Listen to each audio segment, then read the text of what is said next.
You're listening to the Chronicles of a Gooner, the Arsenal podcast. I'm Martin Tyler, and you're listening to Harry Symeou.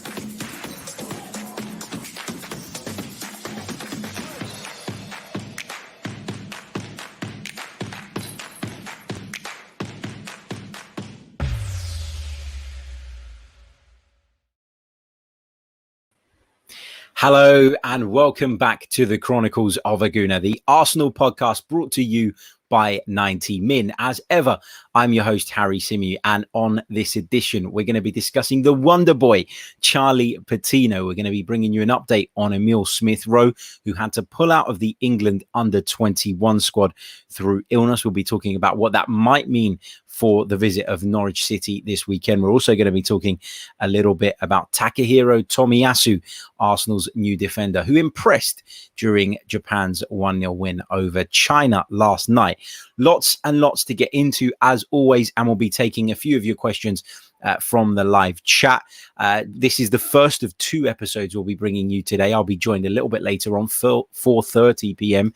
UK time. James Cook will be joining me, who I'm sure many of you will recognize from the podcast in months gone by. James will be alongside me. We'll be having a bit of a general discussion around the Arsenal, as well as taking some of your questions from the live chat. Let's kick off the show then by talking about Charlie Patino. And he's a player who's getting a lot of love at the moment on the Arsenal Twitter sphere, and rightly so. He looks a really, really talented individual. I've seen comparisons made between Charlie Patino and Jack Wilshere. I've seen comparisons made between him and Frankie de Jong in the midfield. I'm a little bit reluctant to do that, to kind of heap that pressure on a young man and basically, point at a player of years gone by, or a player who we've been impressed with in the past, and say, yep, he is going to be the next. I hate that. I hate it when people do that, because for me, every player has his own style. Every player has his own attributes. Every player has his own qualities. Every player has his own deficiencies. Yes, you can be similar stylistically to someone, and I think that's the key kind of word that you need to kind of make sure you include in the conversation when talking about young Charlie Patino. But at 17 years old, there's no doubt about it, this guy is making a splash. He's making some noise. He's making it clear to people that he is very much a star of the future. Now, he was handed the captain's armband last night for Arsenal's under-21s as they took on Swindon in the Papa John's Trophy. That's what it's called nowadays. Keep changing, but yeah, the Papa John's Trophy, you know what I mean. He did really, really well. Really controlled the midfield brilliantly, picked up the ball just in front of the back four and got Arsenal ticking constantly. And I've only seen highlights. I haven't seen the full game, but it's clear just based on those highlights what a mature and I guess advanced individual young Charlie Patino is. For a player of that age to look so assured in possession, to look so comfortable. And I know we're talking about the Arsenal under-21s, but you got to remember that this kid is 17. So this is still quite a big step up for him. This is someone who should, by rights, be playing in the under-18s, but he's that good. He's playing at a higher level. He is turning out week after week and performing really, really admirably. And he's somebody that people around the club are incredibly excited about. You can see the fanfare is starting to pick up as well on social media, online. Arsenal fans talking about him perhaps being given an opportunity in the first team. And I don't think, looking at those performances, it's outrageous to say that Charlie Patino should be considered for Arsenal's upcoming Carabao Cup third round tie with AFC Wimbledon.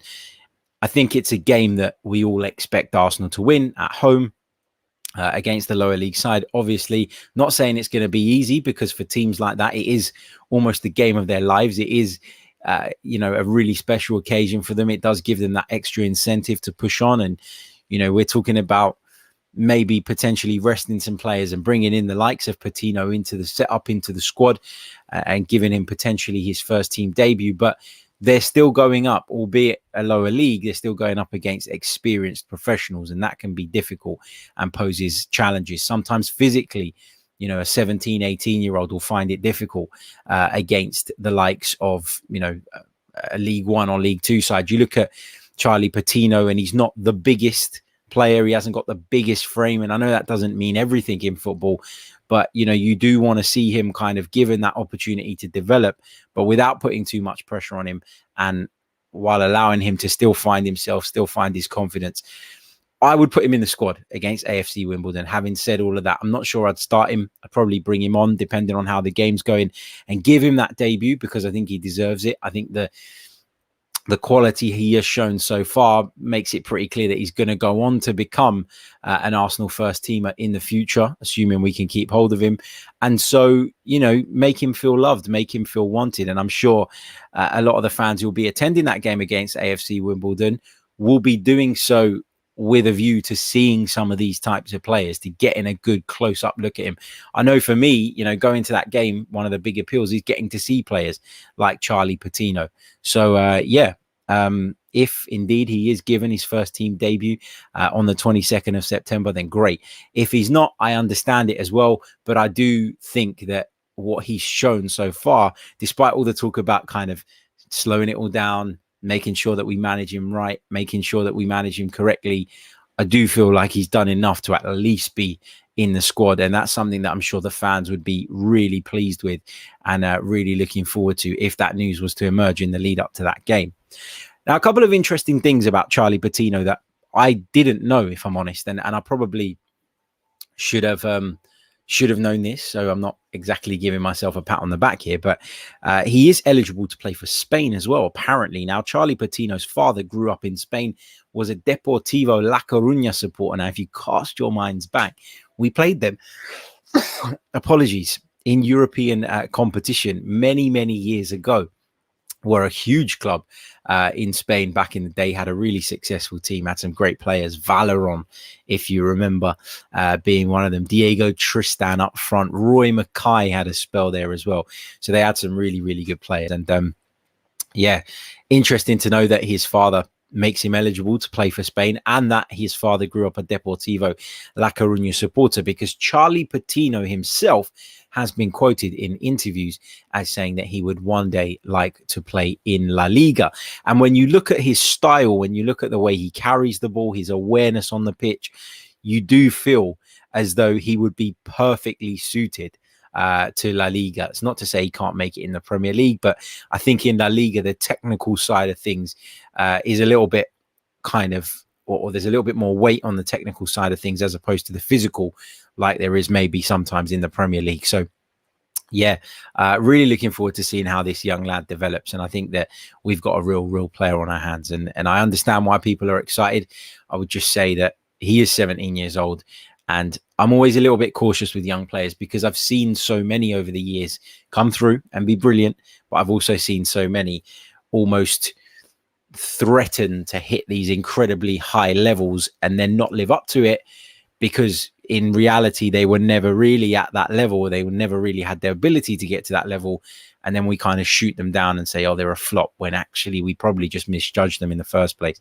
So I'm a little bit reluctant to get over the top, carried away with Charlie Patino, but I think he deserves a place in the squad, not necessarily in the starting 11, to take on AFC Wimbledon in the Carabao Cup. And with no Europe, the cup competitions do carry a little bit more weight for Arsenal this season. Are we going to see Mikel Arteta go a little bit stronger in that competition? Probably, but there will be rotation. There's no doubt about it. And there's no reason in my mind why Charlie Patino doesn't at least deserve a place on the substitutes bench.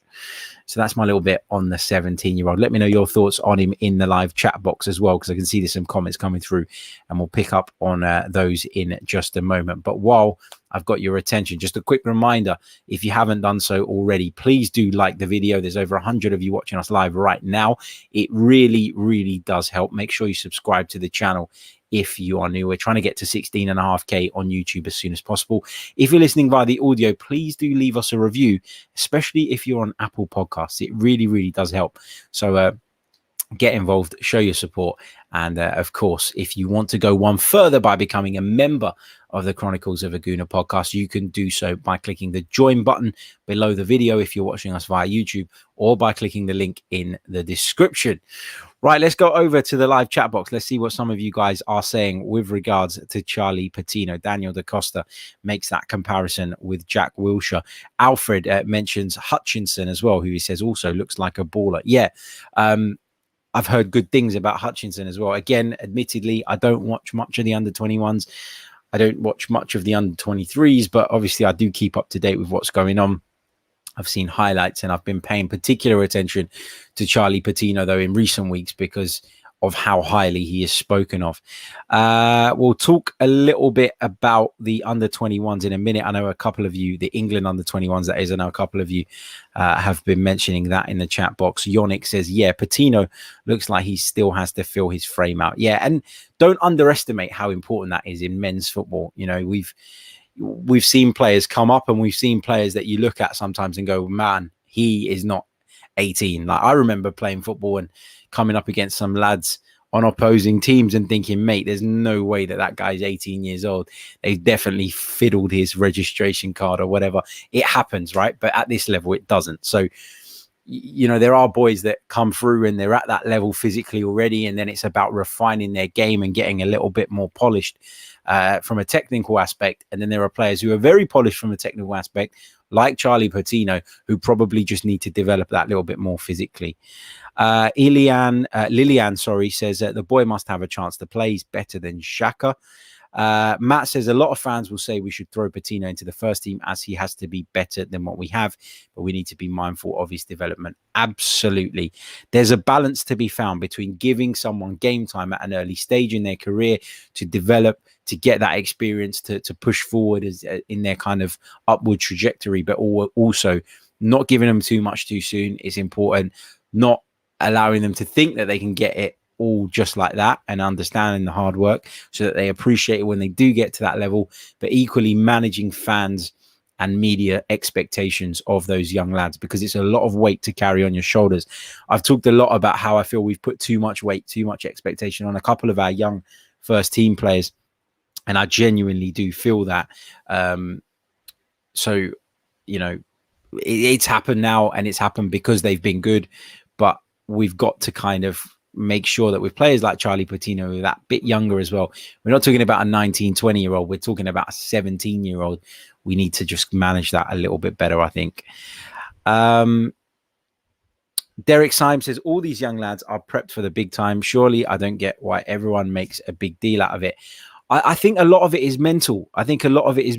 You know, we talk about the physical side of it and all of that, but I think a lot of it is mental, and you have to be mindful of that. I think that at the age of 17, it can't be easy to take on a lot of pressure. And I think when you are in the Arsenal first team, you do end up, you know, taking on a lot of pressure. You will get people criticizing your performance on a weekly basis. If you are at any point a little bit under par, you will get people with no holds barred ripping you to shreds if it doesn't work. And I think that that's more important in many ways when you're managing the player than their actual ability. It's clear that he's got ability, right? But we've seen lots of players with ability in the past for a number of reasons not necessarily live up to that. So I'm just a little bit cautious.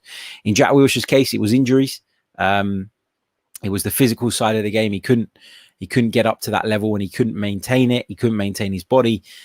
You know, some of that is natural. Some of that is, I guess, just the way you are, and there's not a great deal you can do about that. But I think as a manager and as a player yourself and as a medical team, you have to find a way of managing it that works for that player. And I never thought we really found that with Jack Wilshere.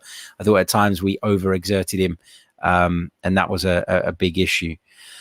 Let's move further down the chat. Robbie says Patino looks great, a little light physically perhaps, but he's still developing. And you're right, Harry.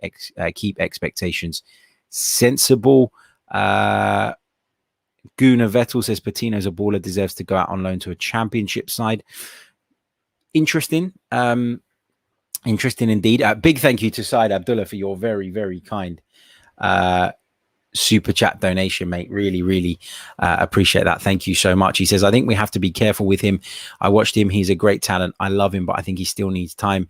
I watched him, makes a lot of mistakes, but this is to be expected. He's still young. Yeah, again, look, this is the thing as well, right? And I think that somebody who is in a position like yourself, Syed, who's watched him a lot, is in a much better place to tell us whether he's ready or not. You know, from my perspective, I've seen a few highlights. When you put highlights together, you don't put the shit bits in, right? So that's why I'm a little bit reluctant to say, yes, get Charlie Patino in the first team. He has to be playing week in, week out, because I haven't really seen the full picture. And I think a lot of Arsenal fans, if they're being honest and put their hands on their hearts, are in the same position. So really important point, Side. And again, thank you, mate, for your very, very kind super chat donation. Really, really appreciate it. Right, let's move on, and then we'll come back to the chat in just a little bit with some more of your comments and questions. Let's talk a little bit about Emil Smith Rowe. Now, of course, the Arsenal man had to pull out of the England under-21 squad through illness. Now, Lee Carsley, the England under-21 boss, made it very, very clear that this is not to do with COVID. I guess you can't be sure of that, because we've seen in the past where Arsenal Football Club themselves have said a player is out, not explain the reasons, only to then reveal later down the line that it is COVID. But remember, Nicola Pepe, if I'm not mistaken, was taken ill just before the Man City game. And it seems Emil Smith Rowe has come down with something as well. And I think it's very easy to forget that there are other viruses, bugs, colds, things like that you can pick up in this world that are not COVID-19, because all the focus has been on that. So yeah, Emil Smith Rowe unwell. It seems he is a doubt from the reports that we're reading for the game against Norwich City. If he's a doubt, obviously it's a blow to the squad. We were talking just yesterday about how excited I was about going into a game with actually a pretty clean bill of health. Yet, look, if we're missing Emil Smith Rowe, obviously that's a blow. He gives us a different option. He gives us some quality. But, I think that's one of the ones we probably could cope with. You could play Saka and Pepe on the wings. You could play Aubameyang or Lacazette through the middle, and Odegaard is at the club now as well. So it wouldn't be the end of the world, but obviously I'd prefer to have him available, because as I've mentioned on numerous occasions over the last few weeks, I do think he gives us something different to what Martin Odegaard does in terms of his ball carrying and in terms of his directness at times. Moving on from Emil Smith Rowe, we're going to touch on Takehiro Tomiyasu. Now, the Japanese defender was part of Japan's back line in their 1-0 win over China during their World Cup qualifying fixture. Now, Tomiyasu was named in the starting 11, and there was the scramble from Arsenal fans on Twitter to try and work out exactly where Tomiyasu was going to play. We've talked about him coming into the club and that he's versatile and that he can play at right back, at centre back, at left centre back, etc., etc. And initially, some people thought that he was playing at right back for Japan. Actually, though, he ended up playing on the left side of the centre back pairing. So Tomiyasu playing in a position that isn't unfamiliar to him, might not necessarily be the position that we're looking to use him in ourselves, but it is a role that he's played in frequently for Bologna. Now, some of the things that were on show from Tomiyasu last night are a lot of the things that we expected. Seems to have a very good understanding of the game, seems to read it very, very well. He's aerially incredibly dominant. And this is a player who averaged 3.51 successful aerial duels per 90 minutes last season, which is significantly more than any other Arsenal defender. He's a very progressive passer. We saw that at times in that game against China, and I've noted down the versatility, but we've already kind of touched on that. So all good stuff. All good stuff. And look, when we talk about Tomiyasu and people say, well, he's coming in as a centre back, we don't actually really know that. And we're not really going to know that until Mikel Arteta starts naming him in the side. Obviously, he'll head over to London Colney off the back of that game and join up with the team ahead of that game against Norwich City. But it's not unusual, to quote Tom Jones, for a player to play one role for his club and a slightly different role for his national team. Remember, national team managers don't have the luxury of going out and buying players, and therefore they manage the squad as best as they can. So just because Tomiyasu played on the left side of a centre-back pairing for Japan doesn't mean that he's going to play there week in, week out for the Arsenal. And it's important, I think, to note that. Just finally, let's get a few of your questions in the live chat. Start popping them in there. I'd be very, very grateful if you do so, and we'll pick out 2 or 3 of those before we wrap it up. As I said, we're going to be back later on with another episode. Myself and James Cook will be having a bit of an open roundtable discussion, if you want to call it that, about the situation at the Arsenal and how we move forward and looking ahead. I think we spent a lot of time talking about the transfer strategy. We spent a lot of time talking about the first 3 games of the season, how bad they were and the position that we're in. But how do Arsenal move forward? That is something that myself and James are going to be conversating over a little bit later on today. And of course, as always, as soon as that live stream finishes, that episode will go up on the audio for our podcast listeners. Don't forget, if you haven't done so already, please do hit that like button. I know I've said it already today, but let me just check in where we're at the moment, because it really does help. There's over 200 of you watching right now. We've only got 54 likes on the board. Look, with 200 of you watching, we should at minimum have 100 on the board. So let's please get there as soon as possible. As I say, it really helps the channel, really helps get the video out to more people, and it helps us continue in our growth. So thank you in advance for your cooperation and support. Let's take this comment from John, who says, I'm so excited about Tommy playing. The guy looks a really sturdy player. We need players in our 11 that always give us a solid 8 out of 10 every week. Might not be pulling up trees, just like Mohammed. I won't say Mohammed, Martin Odegaard used to. Yeah, you need players that, I think one of the big problems for Arsenal over the last couple of years has not necessarily been that we haven't had the quality within the squad. It's been that quality has been on show nowhere near consistently enough. And consistency is a really important thing. You'd rather have a player, I think, that gives you a 7 out of 10 every week than a player who gives you a 9 one week, but then disappears for a little while. So it's really important. Oh, sorry. John was meant Nacho Monreal. Yeah, agreed. You know, he gave us a really good standard of performance on a regular basis. Very consistent. Completely agree. And that's a really great point. But I think you're right. Consistency is something that's huge for this Arsenal side. It's something we've struggled with, and it's something that hopefully Tomiyasu can bring to our backline, because at right back, we've been a bit hit and miss. You know, sometimes it's been Cedric. Sometimes he's been good. Sometimes he's not been so good. Sometimes Callum Chambers has looked like a world beater at right back. And at other times, he's looked completely out of his depth. I think the same could be said for Hector Bellerin, who at times looked very competent and at times looked very under par. So to have a consistent fixture there, just like we do on the left side, albeit playing a different role, tucking in a little bit more, fitting the tactical structure of the team, I think is very important. So yeah, I agree with you on that, mate. Big thank you to Anwesh for your very kind super chat donation. Thank you so much, my friend. He says, I watched Patino for 3 matches. I think his ball control, passing and vision is close to Ozil. Big words indeed, but he can make errors like Xhaka. Needs more time.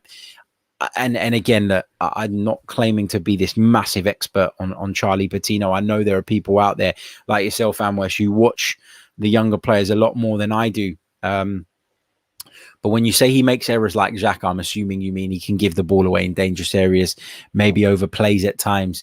But that is stuff that he will develop. You know, that is stuff that he will iron out. And that is stuff that comes with experience, knowing when to play the way you want to play and knowing when to release the ball, knowing when to play the pass early, knowing when to carry it that little bit. I think there's a lot of things that as a footballer, you'll start to iron out. You'll start to play the game rather than let the game play you.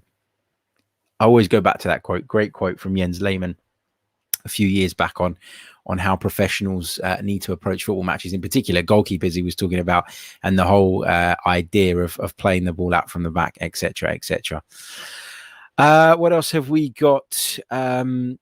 Matt G says, Tommy hasn't had one training session with the team yet. Surely he can't play at the weekend. Yeah, that's interesting. And I wouldn't be surprised if Callum Chambers was given the nod or Cedric was given the nod for the game against Norwich because of that factor. But Tomiyasu, of course, is somebody who's up to speed fitness-wise. He's been part of Bologna's side. He's not somebody who's been cast aside kind of waiting for a club. He is at the level of fitness that would be necessary to come in. I wonder if Mikel will just feel like, because of the way we've started this season, we just need to refresh the team as much as possible. And as a result, chucks him in. But also, to your point, Matt, I wouldn't be surprised if he was left out of this one from the starting 11 anyway, and called upon perhaps later on in the game to get a little bit of playing time in the Premier League, or just left until the next fixture against Burnley. I don't know. I think when we talk about what Tomiyasu brings to the table, that aerial ability, the tucking in, the being quite physical and good in aerial duels, I think I don't think Norwich are going to cause us that many problems in that sense, I've got to say. But I think that Burnley the week after certainly will. So perhaps he will focus on getting Tomiyasu up to speed with that game in mind, and perhaps feel that we could potentially get by Norwich without having to bring him in or rush him in. So it's a really, really good point. But yeah, I guess we'll find out at the weekend. Right, I think we are going to leave it there. Actually, you know what? I'm going to take one more question because I said I'll take 3. So let me just take this one from Sam. He says, how can you sign a player and not know where he really plays? We needed a specialist right back, not a hybrid right back / centre back. I agree to an extent, Sam, but I also think that Mikel Arteta's system, whether you agree with it or not, whether you think it's the right way to go or not, actually suits this type of player, a player who will be a right back at certain points in the game, but will also shift into a centre back during certain phases of play. It's very clear that Mikel Arteta's system is a fluid one. We talked about it a lot last season. We talked about how Xhaka was dropping into the defence. Is Mikel trying to adopt a slightly different model this season, whereby the midfield push up that little bit further, press that little bit higher, which is something we've spotted in the first few games, and the right back is even more inverted than maybe they were last season? I don't know. You know, we're going to have to work that out and figure that out over the season. But I'm not really worried, you know, about the fact that Tomiyasu plays in both positions, because he's done both to a very good level. You know, how he'll be used remains to be seen, but I suspect that he'll be playing as a right back / centre back, you know, depending on the game state. And I think that's something that Mikel Arteta is after. It might not be what we feel it is the right way to go. You know, we look at Kieran Tierney and we think that that's the benchmark and that's how all fullbacks should be. But I would argue that having 2 fullbacks like that means you've got zero balance. And that was one of the big problems Unai Emery had. 2 fullbacks that constantly bombed on, and we constantly got caught out as a result of it. So I do think the way that Mikel operates his fullbacks is actually one of the positives that he's brought to the team. And I just think now that if Tomiyasu comes in and proves to be that right player for that role, I think you'll see the benefits of that a lot more. So yeah, that's where I am on that. But thank you. Thank you all for your comments. Thank you all for your questions. Thank you all for tuning in. Make sure, if you haven't done so already, that you hit that like button. Subscribe to the channel if you're new. Just a short episode this afternoon, but we'll be back later on with a much longer edition of the podcast. Myself and James Cook will be talking all things Arsenal. Come join us live at 4:30 p.m. UK time. It'll be available in podcast format from 5:30. Until then, take care of yourselves. Enjoy the London sunshine, because I think it's going to go away after today. So make the most of it, and I'll catch you all soon. Ciao.